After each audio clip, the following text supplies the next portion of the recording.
é um homem crente, crente não no sentido que o mundo fala aí, né? Crente, ele crê em Cristo, ele tem uma fé viva.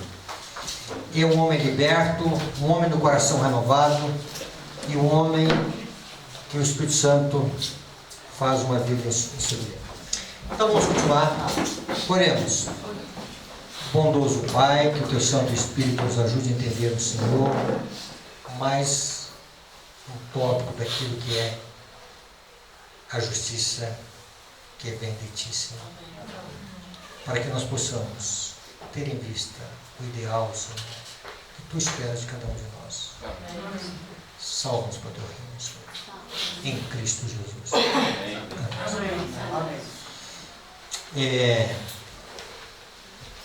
Esse texto aqui, irmãos, ele é bem conhecido e ele fala da vitória sobre toda a tentação. Lembrando que a tentação em si não é pecado. O que é a tentação? É um convite ao pecado. Então alguém que é tentado, ele não pecou. Então, mas se ele cede à tentação, aí sim há o pecado. Tá? Esse é o princípio. Esse texto, ele fala de um preparo para o refrigério. E ele fala de uma vitória sobre toda a nação. Vi que ninguém poderia participar do refrigério, chuva serôdia, a menos que obtivesse a vitória sobre toda a tentação, orgulho, egoísmo, amor ao mundo e sobre toda má palavra e ação. Então veja bem, vitória sobre o orgulho. Olha que coisa tremenda aqui, tá? Por natureza nós somos orgulhosos. Por natureza nós somos egoístas. O egoísmo está entrelaçado no nosso caráter. Ah, eu vou ser egoísta. Não, você já é por natureza. Depois do pecado foi introduzido um amor egoísta em nosso ser. O amor do eu, do meu. E veja bem, nós vamos ter que vencer. Isso aí é um aspecto.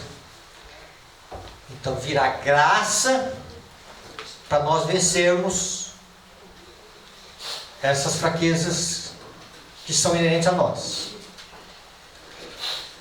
E Deus está apresentando aqui que um povo vai se tornar vencedor e vai obter a vitória sobre essas coisas.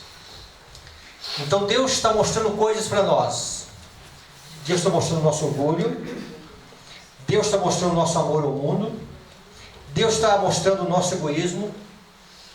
E Ele está dando forças para que nós possamos vencer as nossas fraquezas.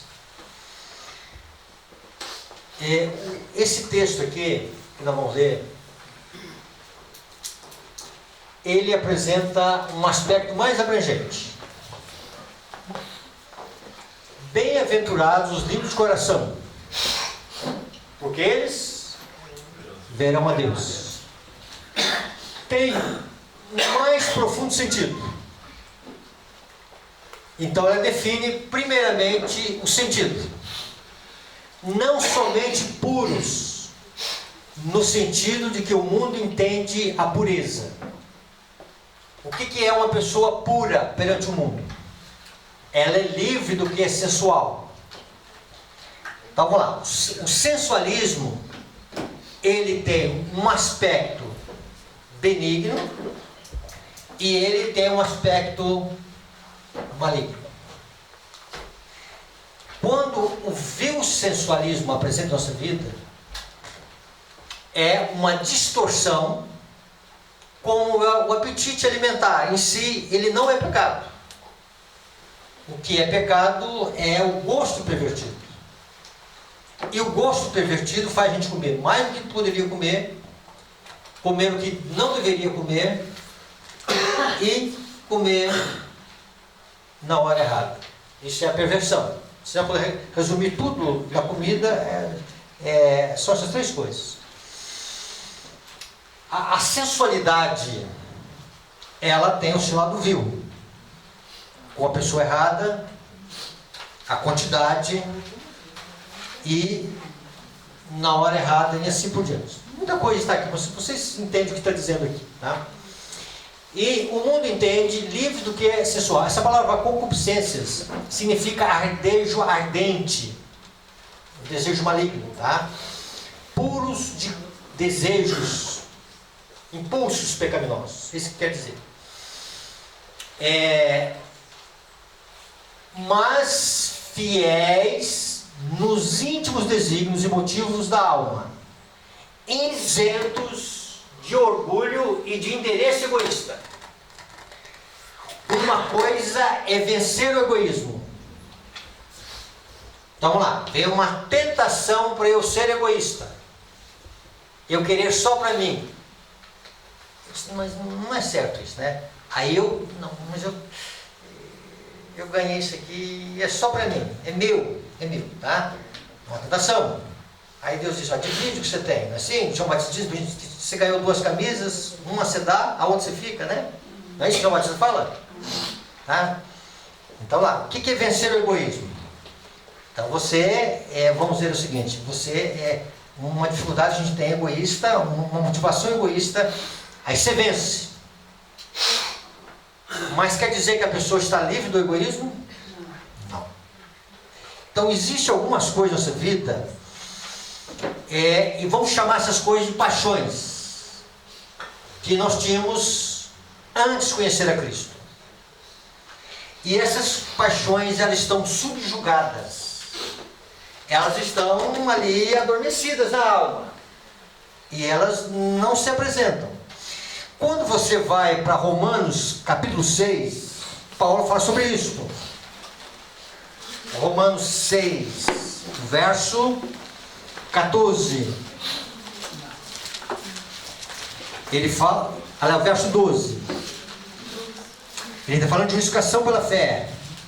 Ele está falando de nova vida, capítulo 6. Ele está falando da experiência da pessoa que ressuscita na justificação pela fé como uma nova pessoa. E ele fala sobre o velho homem que foi crucificado. Que esse velho homem morreu. Então ele está trazendo que no capítulo 6, para uma pessoa ser justificada, ela precisa morrer. O velho homem morre com as suas paixões. E ressuscita um novo homem. Então Deus não faz do velho homem um novo homem. O velho morre para Deus fazer um novo. Uma nova criatura. É a proposta de Deus na justificação pela fé. Tá? Fazer um novo homem não é um processo. É um ato. Processo é uma coisa assim. Tá? Santificação é um processo. Santificação é um processo. Tá? E às vezes, como igreja, a gente pensa que novo nascimento é um processo. Não é um processo. É um ato de Deus. Nasça de novo. Pum. Deus fala e o mundo aparece. Jesus fala e o mar acomoda-se. Jesus fala e os espíritos saem. Jesus fala e sai Lázaro da tumba. Então, vejam bem. E no verso 12, ele fala: não reine, portanto, o pecado em vosso corpo mortal, de maneira que obedeça às suas paixões. Paulo está dizendo que ainda existe um corpo mortal. Ele foi a vida deste homem que nasceu de novo, novidade de vida. É uma vida que, vamos dizer, é uma vida que nasceu de novo, é uma nova criatura, mas ainda o pecado existe. Não reine. A existência do reino do pecado ainda existe. E esse rei, esse ser, o pecado, ele tem que ficar subjugado na alma. Porque senão, se nós não nos alimentarmos espiritualmente, vai ressuscitar o velho homem. É isso que Paulo está dizendo. Então as paixões estão ali subjugadas. Elas estão subjugadas, mas elas não estão extintas. Agora veja aqui o que o irmão White está dizendo aqui para nós. Os limpos de coração, tá? Porque eles verão a Deus. Eles estarão isentos de orgulho e de interesse egoísta. Humildes, abnegados, semelhantes a uma criança. Aí eu vou pegar aqui duas criancinhas aqui de 3, 4 anos. Vou até usar uma cena ilustrativa, tá? E essas duas crianças, um menino e uma menina, se encontram na igreja. 3, 4 anos. E aí o menino dá um beijo na menina dentro da igreja. É um caso de comissão de igreja. Está entendendo, irmãos? Está entendendo? Pureza. Pureza. Tá? Mesmo que ela aprendeu na maldade, ela não tem maldade. Não é que a maldade não existe na vida dela, sabe? Mas veja bem, estou falando aqui, então a pureza de uma criança, é isso que a irmã White está dizendo para nós, tá? Então nós devemos ser isentos de orgulho e de interesses egoístas, humildes, abnegados, semelhantes a uma criança. Tá? Isso é profundo, não é? E aí eu estava lá numa cidade aí fora aqui de Minas, né? E aí a gente entrou, brincou um pouquinho sobre o ósculo santo, né? E o ósculo santo, lá numa visão da irmã White, dos 144 mil, ela viu que os 144 mil saudavam uns aos outros com o ósculo santo, né? Aí vocês podem imaginar que estágio que eles estarão, né? Que estágio que Deus levará ao seu povo, tá? Isso aqui é muito profundo para a gente fazer uma viagem aqui no futuro, tá? Mas vamos ver aqui um ponto bem específico que Deus quer que nós estejamos entendendo aqui em relação a isso. Pode passar. Essa visão aqui, sempre a gente vai e volta nela nos encontros, tá? Vamos lá nessa visão aqui. Esta é a visão de Isaías 6. Tá? Isaías 6. Vocês viram que nós estudamos santuário num retiro passado, lá em Bueno Brandão, né? E nós aprendemos essa visão. Essa visão, ela aponta para o final da nossa história, como igreja. Ela aponta para o juízo dos vivos, o arremate do juízo dos vivos. Deve ser a sua e a minha experiência no momento final. E aí vamos ver o seguinte, o que nós encontramos ali na visão. Isaías, ele vai ver o trono de Deus, no capítulo 6. Ele vai ouvir o cântico dos serafins e vai ver os serafins, né? E aí o que acontece? E quando ele tem uma visão ali do cântico dos serafins, clamando santo, santo é o Senhor dos exércitos, toda a terra está cheia da sua glória. No verso 5, então disse eu, ai de mim, estou o quê? Perdido. Por que ele considerou um homem perdido? Porque sou um homem de lábios impuros. Habito no meio de um povo de impuros lábios. E os meus olhos viram quem? O Rei, o Senhor dos exércitos. Tá? Até onde o mortal podia suportar, na visão do santuário, ele viu a Jesus. Ele diz, ai de mim, Senhor. Só nada. Senhor, eu sou um homem de lábios impuros. E habito também no meio do povo que tem lábios impuros. E o verso 6. Então, um dos serafins voou para mim, trazendo na mão uma brasa viva. que tirara do altar com uma tenaz, com a brasa viva, tocou a minha boca e disse: eis que ela tocou os teus lábios. A tua iniquidade foi o quê? Tirada. E perdoado o teu pecado. Vamos lá. O que é tirar a iniquidade?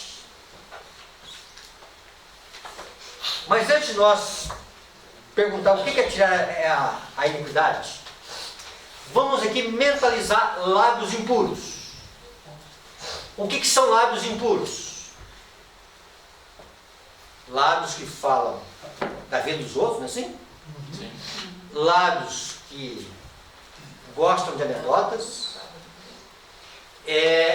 lábios que proferem falsidades, lábios que expressam exaltação, lábios que expressam o egoísmo.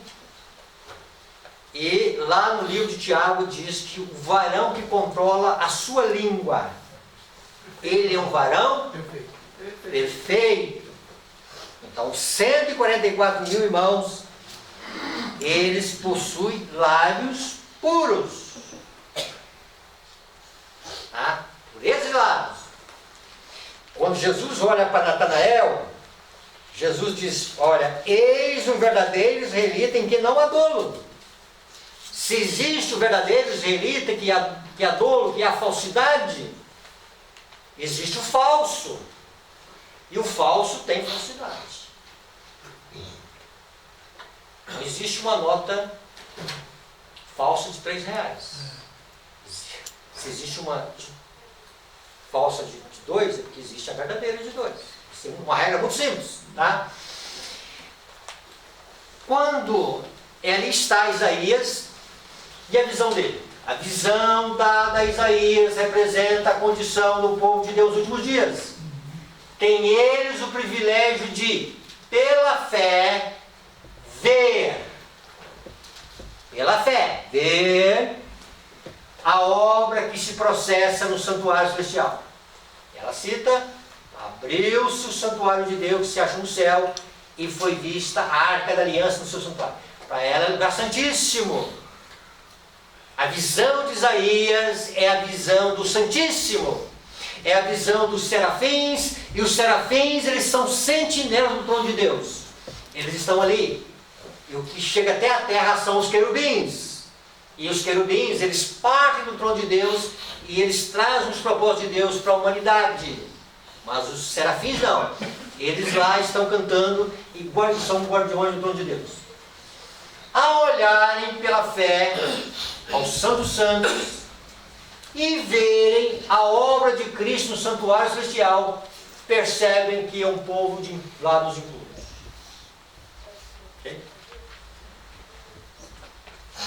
Bem, podem cair em desespero ao contrastarem sua fraqueza e indignidade com a pureza e formosura do glorioso caráter de Cristo.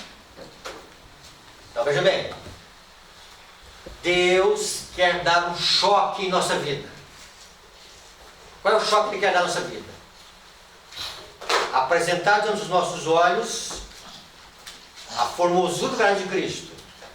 E vai contrastar com o que a gente acha que a gente está bom. Tá? Vai fazer assim, ó. Pum. Tá? E aí veja bem. Mas se eles, aí você coloca o seu nome, eu vou colocar o meu aqui, se o Jorge, como Isaías, receber a impressão que o Senhor deseja fazer em seu coração, se humilharem a alma perante Deus, existe ainda esperança para eles.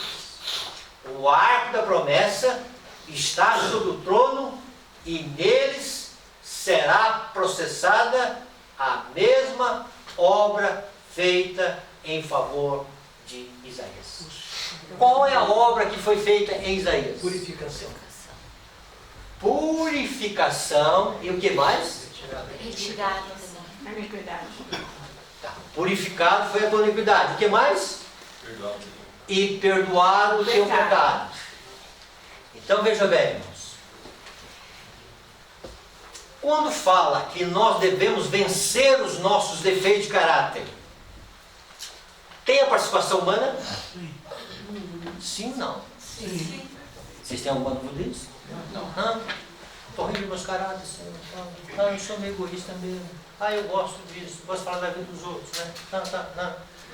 Aí você fica paradinho assim, né? Só Deus agindo. Então tem uma participação humana. Tem graça de cima. E aí a gente cede para Deus, tá? E aí luta em oração com Deus. Aí vem a vitória.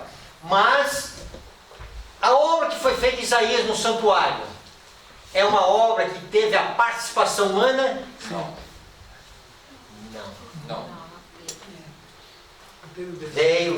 Veio a brasa viva lá e foi colocada nos lábios de Isaías.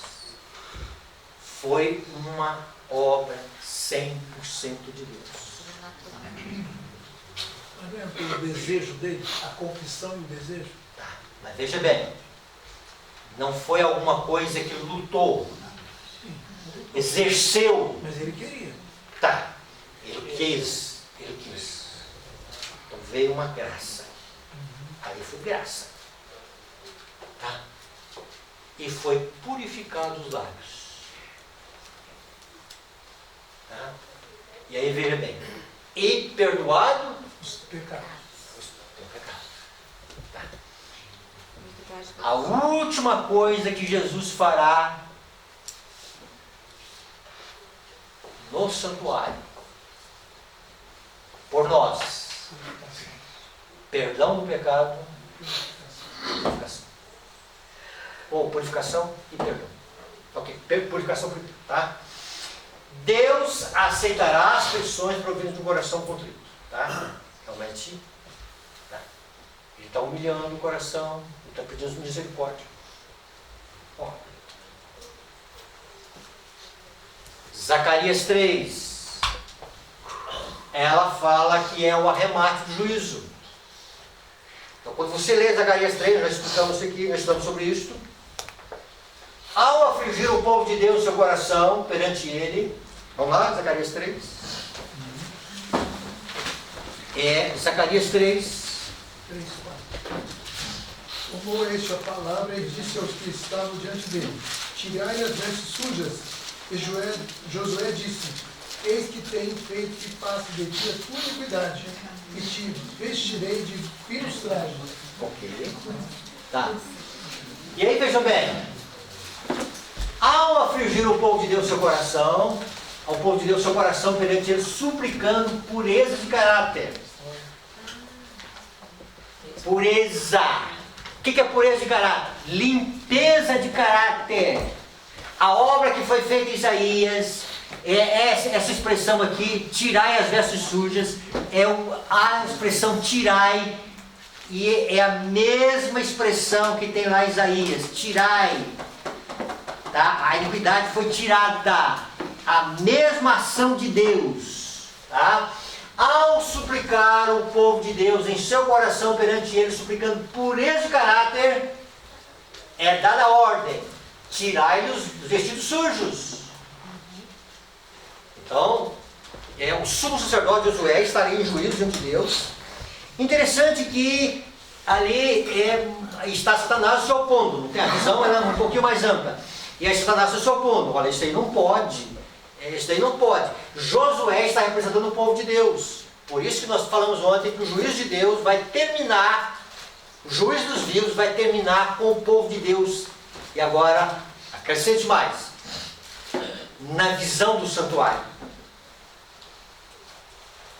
Irmãos, se Deus deixou duas visões lá, apontando no final o povo de Deus no Santíssimo, é porque vai acontecer. A gente descrendo um pouquinho nisso, né? Mas pastor, o santuário lá em cima, tá? Está muito distante de nós. Realmente, com os olhos da fé, Deus está levando um povo cada vez mais para cima.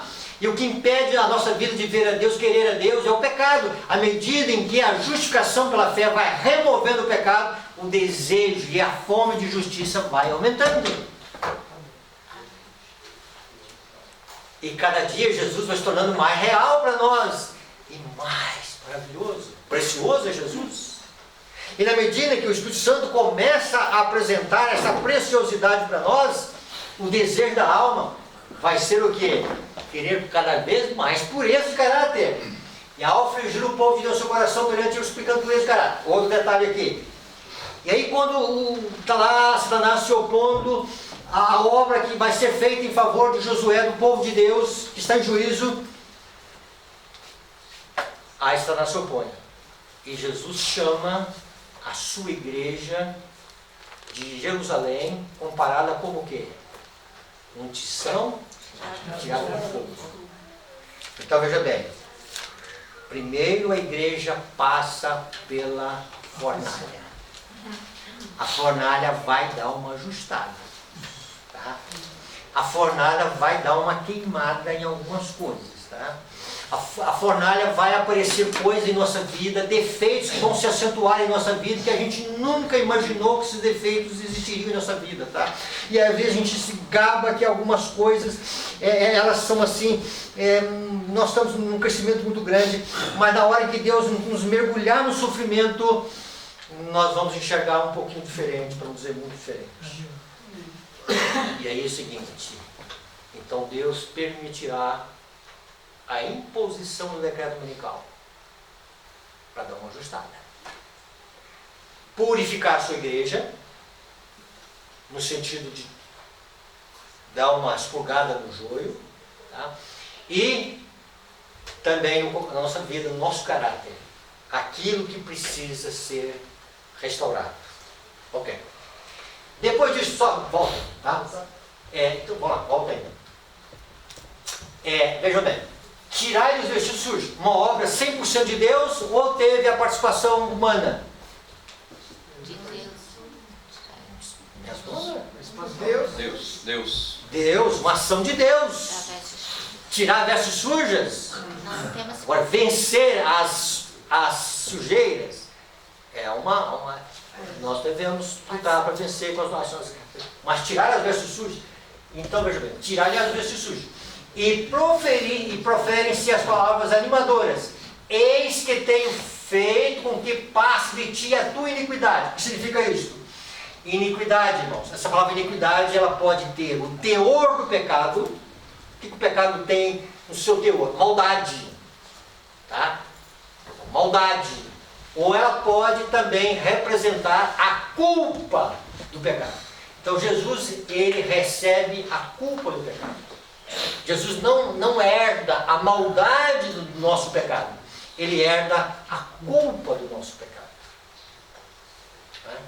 E aí veja bem, para que passe de ti a tua iniquidade e te vestirei de vestidos novos. As imaculadas vestes da justiça de Cristo são colocadas sobre os provados, tentados, mas fiéis filhos de Deus. Então é o seguinte, que vestes são estas? Justiça de Cristo, ok? Mas o que significa isso? Caráter de Cristo, ok? É isso mesmo, tá? Justificação pela fé. Tá? Purificado é o nosso. Isso, nosso Tá? Mas é uma veste que não é nossa. É uma veste que a gente não tinha. Que veste é esta? A veste de Cristo, da A justiça. veste de Cristo, está certo a sua resposta. Tá? Mas o que significa isso a mais do que isto? A justificação pela fé. A justiça de Deus. A nova vida. Tá. Não é nova. Aqui já tem nova vida, tá? Aqui, então veja bem. Por esse caráter, quando o povo estiver liberto por completo das impurezas do caráter, aí Deus vai colocar um vestido novo. Mas Deus não vai colocar um vestido, um fino traje, uma roupa formosa em nossa vida, se tem lá alguma sujeira, tá? Não vai cobrir as imaculadas vestes de Cristo. Então veja, uma coisa é lá no santuário as vestes de Cristo. Justiça está lá no santuário, mas Deus quer que essa justiça que esteja lá, ela esteja aqui também na vida. As imaculadas vestes de Cristo, que está lá no santuário social, quer que esteja na nossa vida. Que vestes são estas? Do caráter de Cristo, tá certo. Mas que mais? O que significa isso na nossa teologia adventista? Seria o resplendor da glória de Deus em nós? O amor de Deus. Pode o amor de Cristo aí, O tá? amor de Cristo. Isso aqui, irmãos, é a chuva serôdia. Vocês querem ver? Vamos lá, a gente já leu isso aqui, todo encontro para a gente ler isso aqui, mas essas coisas não leu, tá? E depois de ensinar algumas coisas que demorou alguns meses estudando isso aqui e tal, eu disse, Senhor, aonde o Senhor quer nos levar nesse momento final? Veja aí, Oséias 10, 12, tá? Oséias 10, 12.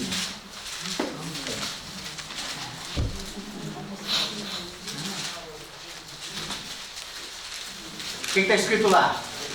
Acharam? Então, o que é a chuva serôdia? Vestes da justiça de Cristo. Verso 12, o que diz lá? Hein?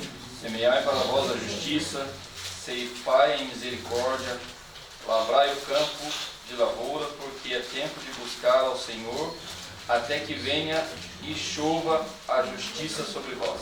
Até que ele venha. Quem é ele aqui? O Espírito Santo. Espírito Santo. Está certa a sua resposta, mas não é o mais ideal. Quem é esse Senhor aqui? Jesus. Tá? E quando ele vier, ele vai chover chuva de justiça. Então veja bem, sobre vós. Então é o seguinte, são as vestes de justiça imputada de Cristo. Tá? Elas serão colocadas sobre, irmãos, eu fico assim, desculpa a expressão, né? Mas vou expressar aqui uma expressão de regozijo.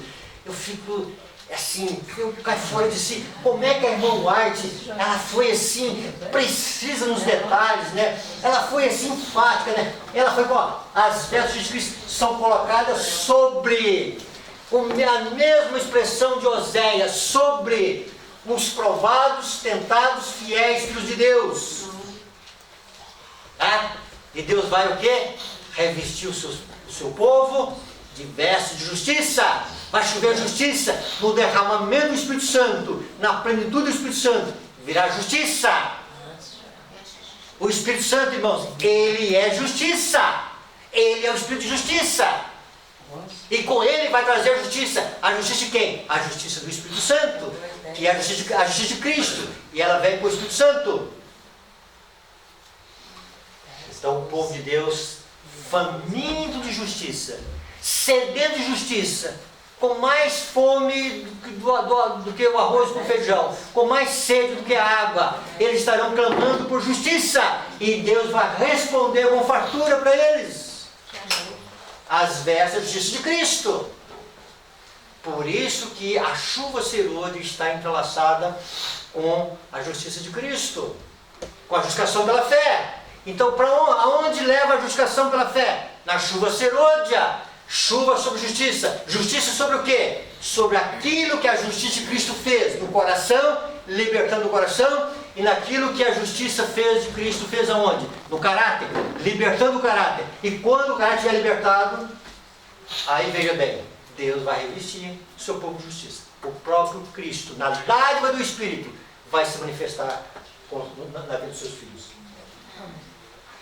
Vamos mais. A despeito das formas do povo de Deus, na mesma visão, Cristo não abandona o objeto do seu cuidado. Tem poder para mudar-lhe as vestes. Remove. Irmãos, uma coisa é vencer. Uma outra coisa é ter uma coisa incubada. Vamos lá. Tem 48 anos que eu não como carne de porco. 48. E carne tem uns 20 e poucos anos. Se estiver fritando uma carne de porco num lugar, aquilo bate assim e bate lá dentro. Pum. E meu pensamento vai lá na infância. Pum. Aí tem gente que dá parece não, dá a entender que tem uma saudade assim, né? Memória. mas depois sai, né? Eu comia muito salame. Já tenho aqui 40 e poucos anos que eu não como. Só salame vegano. E parece que o vegano também não tem umas coisas, porque tem muita mistura, muito condimento. A gente quer lembrar o Egito, né? A gente não quer esquecer do Egito, né? Mas por que eu estou dizendo isso aqui? Entendo algumas coisas aqui, tá? As coisas ficam gravadas lá dentro.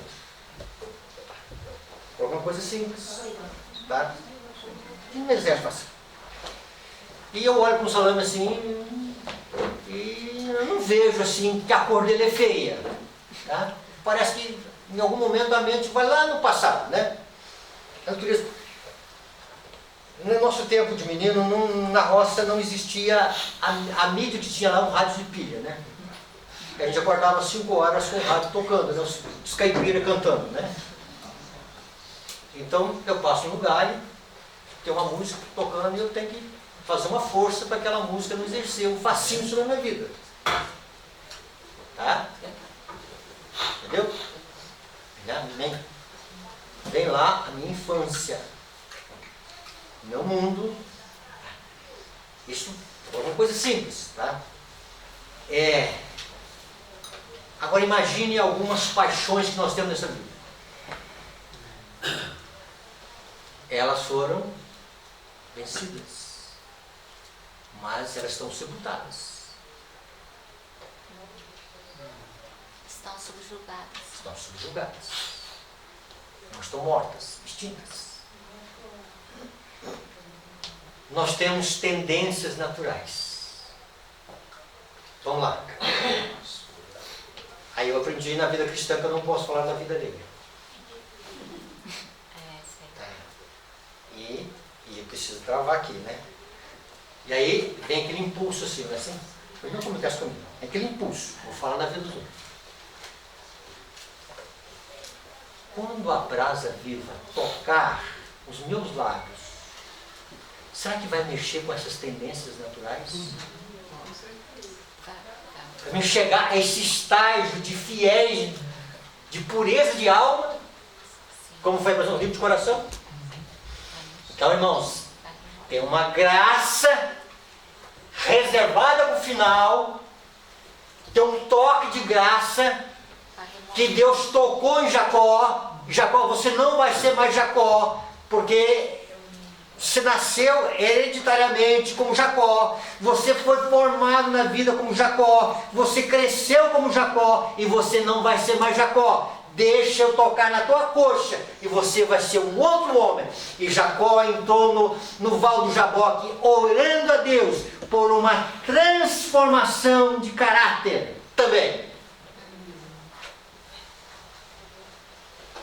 E quando Isaías está no santuário, irmãos, e ele está orando a Deus, e ele está ali clamando: Senhor, tem misericórdia de mim, eu sou esse homem de lábios impuros. Interessante que ele não está falando nada.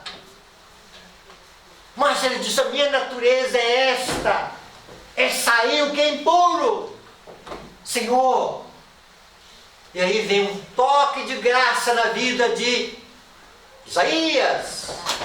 Josué estava com as suas vestes sujas, passou pela escola da aflição, passou pelo sofrimento, é um tição tirado do fogo. Mas, Senhor, sou impuro diante de Ti, Senhor.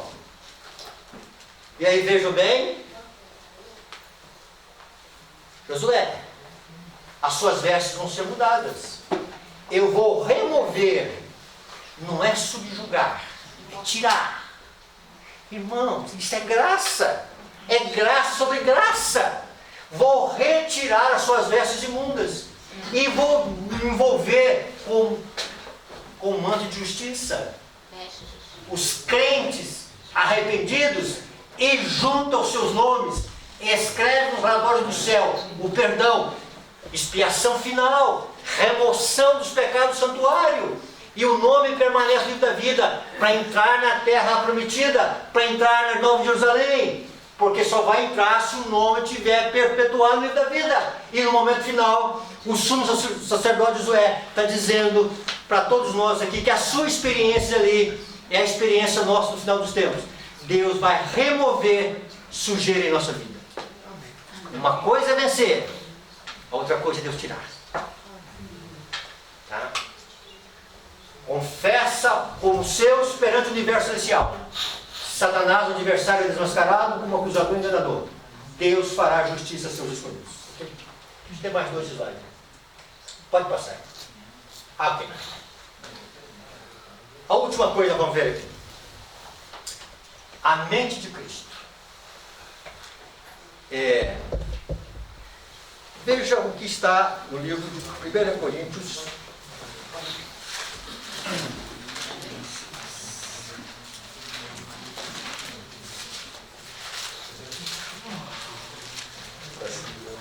Primeiro Coríntios, capítulo 1.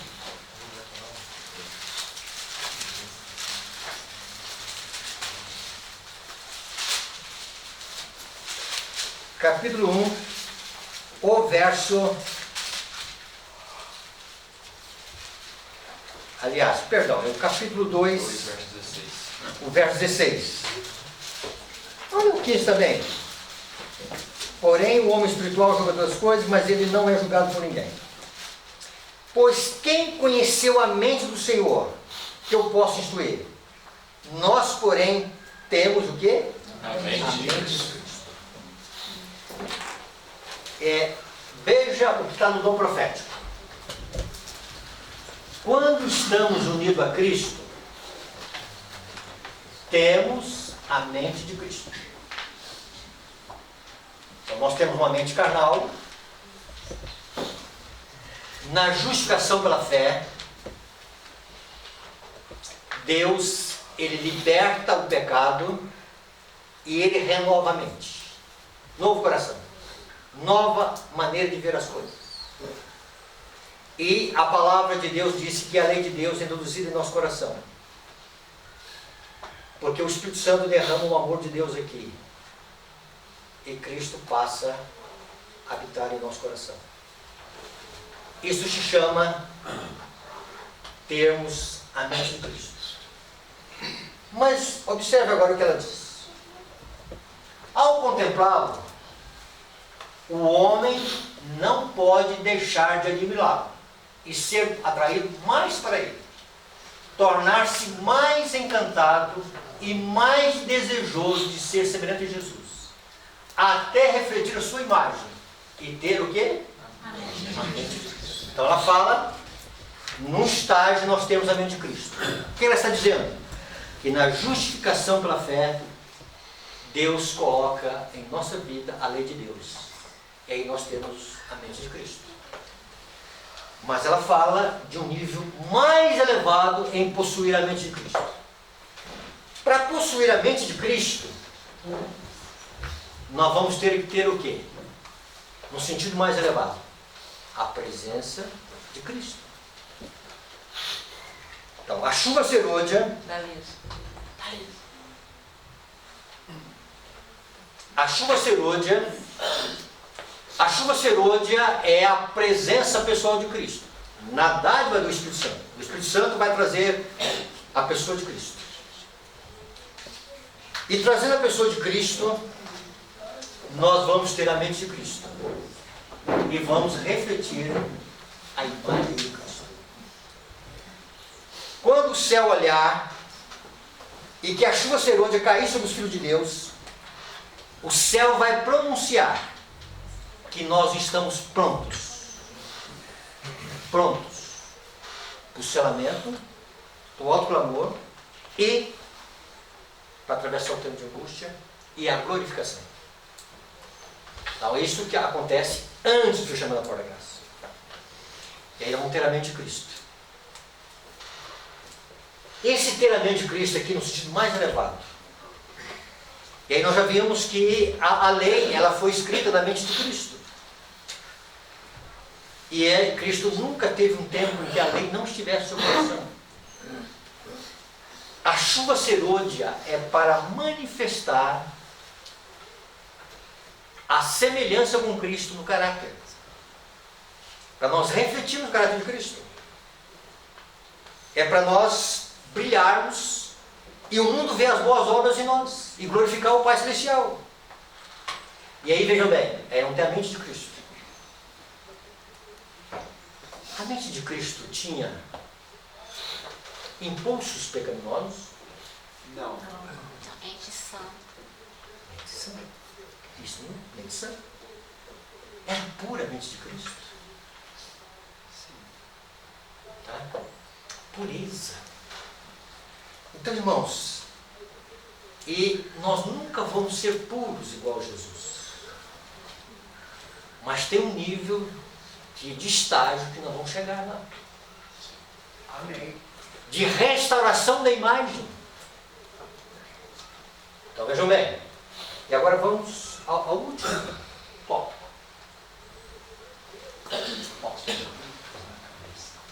Com todas as faculdades que nos foram dadas por Deus, estamos procurando alcançar a medida da estatura de homens e mulheres em Cristo? Estamos buscando sua plenitude? Chegando cada vez mais alto? Procurando atingir a perfeição do seu caráter? Não é o meu caráter, é o caráter de Cristo. Alguns miram o seu caráter, nós miramos o caráter de Cristo. Tá? Quando os servos de Deus chegarem a esse ponto, que ponto é este? A estatura de Cristo. E a outra coisa, a plenitude, são termos equivalentes. A perfeição do seu caráter. Quando os servos de Deus chegarem a esse ponto, eles serão selados em suas frontes. O anjo relator declarará: feito está. Eles estarão completos naquele a quem pertence perfeição e redenção. Então a chuva serôdia, o derramamento do Espírito Santo, que vai cair sobre os filhos de Deus, vai trazer uma chuva de justiça sobre o povo de Deus, das vestes da justiça de Cristo, e o céu vai olhar e vai dizer: olha, esses aí estão com as vestes da justiça de Cristo. Mas antes Deus removeu as vestes sujas. Ok, vamos lá. Último.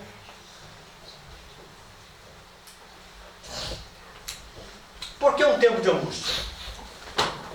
O Evangelho já foi pregado.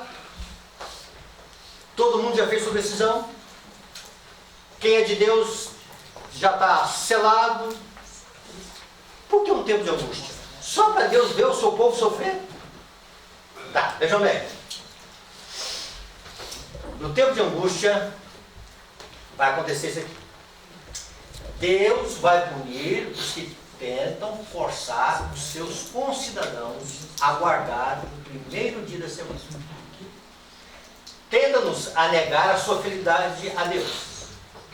Aceitam o fruto da árvore proibida e tentam forçar a outros a comer dele. O que é o fruto da árvore proibida? Pecado. Nos últimos dias, ok, o pecado, ok, mas o que seria isso? Questão do sábado. O que seria esse pecado? Desobediência. O que é o fruto proibido? A gente não vai poder tocar nele, nem comer dele. Ela diz que é. Ó, A lei dominical. o primeiro dia da semana. É. Tentam forçar os seus concidadãos a guardar o primeiro dia da semana. Tentam-nos a negar a sua fidelidade a Deus. Aceitam o fruto da árvore proibida. Não é para nós tocarmos no fruto da árvore proibida, e nem comer dele. E o povo de Deus vai ser tentado a comer dele. Como? Cedendo às pressões. Então, tempo de angústia. Deus vai levar o seu povo para tempo de angústia. E o seu povo vai estar revestido da chuva serôdia, fortalecido com o poder do Espírito Santo, com a mente de Cristo. E aí veja bem, irmãos, para enfrentar o conflito final. A tentação do povo de Deus nos últimos dias não vai ser sexo, não vai ser ganhar dinheiro, não vai ser falar da vida dos outros. A tentação que virá sobre o povo de Deus vai ser comer do fruto proibido. Para pensar nisso. Deus removeu a sujeira, fortaleceu uma chuva serôdia, cheio do Espírito Santo, fortalecidos com a graça de Deus, revestidos de armadura. E aí vamos o quê? Enfrentar o conflito final. Outra coisa, lá no Éden tinha serpente. E a serpente no Apocalipse ela se apresenta, apresentando lá, fazendo sinais, prodígios, enganando os súditos. E por último, enganando os reis da terra. Espírito semelhante a rãs. Então, não tem que enfrentar a serpente no momento final. E a nossa tentação vai ser fiel a Deus ou não, nesse princípio. Quando Adão e Eva foram criados, a lei de Deus estava no coração deles, a lei do amor. E quando Moisés deu as tábuas da lei, foi uma adaptação que Deus fez ao homem caído. Nunca foi o desejo de Deus, nunca foi o propósito de Deus que fosse necessário escrever essa lei em tábuas. Mas pelo pecado foi necessário. E aí vieram outras leis. E as outras leis que vieram foi dar uma abrangência à lei de Deus. Por que foi escrita a Bíblia? A palavra de Deus. Ela é uma ampliação da lei de Deus. Ela é uma revelação da lei de Deus. Ela traz os pormenores da lei de Deus. Ela traz Cristo como centro. E Cristo, nele está a personificação da lei de Deus. Cristo, tanto ele é o Evangelho, como ele também é a lei de Deus.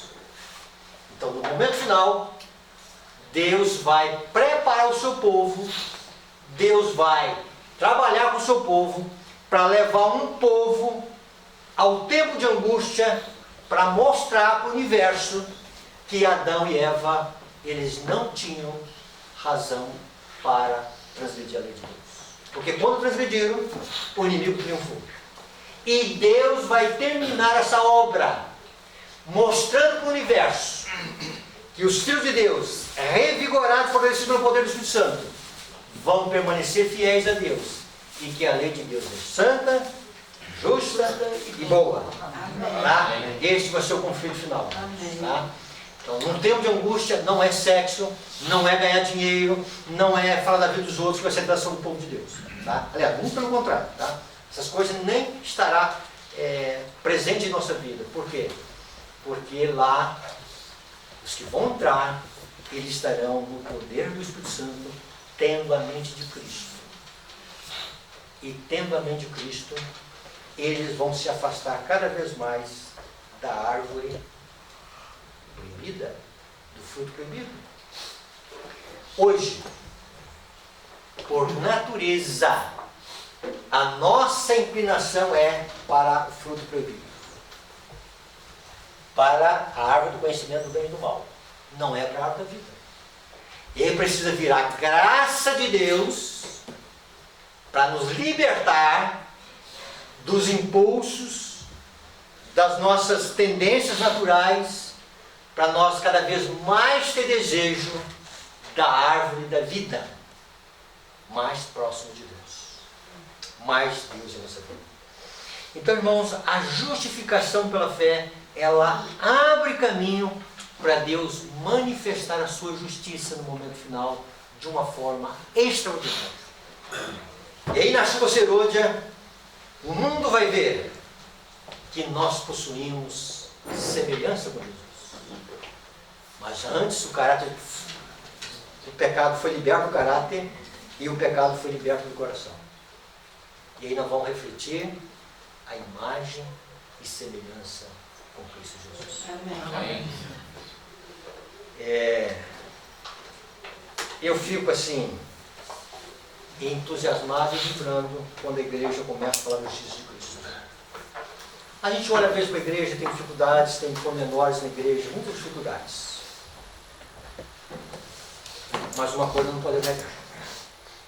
Este assunto da justiça de Cristo, ele está se tornando uma obsessão no bom sentido da palavra para o povo de Deus. Amém. Para os que querem, no momento final, estarem sendo agraciados com as últimas coisas que Deus fará com a sua igreja aqui na terra. Amém. Então a justiça de Deus, ela está em Cristo. E ela chega até nós pelo Espírito Santo. Que nós possamos, irmãos, olhar para Cristo e ver nele a nossa segurança de salvação. Amém. E olhar para o tempo. E olhar para o céu. E com os olhos da fé enxergar que Deus está dando uma acelerada na igreja para entender a justificação pela fé. Por experiência. Porque ela está intimamente relacionada com o desfecho final da igreja. Amém. Que Deus abençoe. Amém? Perguntas, dúvidas, acréscimos?